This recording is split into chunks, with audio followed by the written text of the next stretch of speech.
आलो कहार सकाळ bed tea coffee juice रु start हुए हेले मोर पोड़ कपाल बासन माजी माजी मो दिन स्टार्ट हुए। ब्रश कर सारी ब्रेकफास्ट रे उपमा चिल्ला खाइली। आज मोर एग्जाम थिला बोली लंच प्रिपेयर कर नथिली। सांग माने मो बुढ़ी हेलानी एबे भी पाठ पढुची। काली मोर फाइनली एग्जाम सरी जीवो। खुशी रे तो मो मन खाली नाचु। परीक्षा दे सारी टिके सोई पड़िथिली। उठ के प्रथमे आगे फास्ट मो मुंड को कुंडेइली। सांग माने जानिचंती मो भारी कोढियंटिए। सप्ताह रे जमार 2-3 थर मो मुंड कुंडेइ थाए। बाहर आज पागटा भारी कोहलिया थिला। अल्ला ये खंडिया चपलटा एठी किए रखिला। सांग माने जति आपनक बारियाडे एई गछटे थिबो निश्चित तोळे आनी चाहारे टिके पकेइबो। पड़ोसी आज हमको गणेशंक आळती पई डाकिथिले।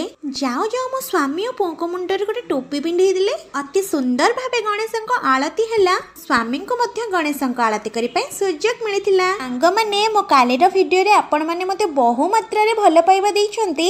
जी विघ्नराजंक मो डाकिची से माने बहुत खुशी रे रुहंतु जो माने मो चैनल को सब्सक्राइब कर दैछंती।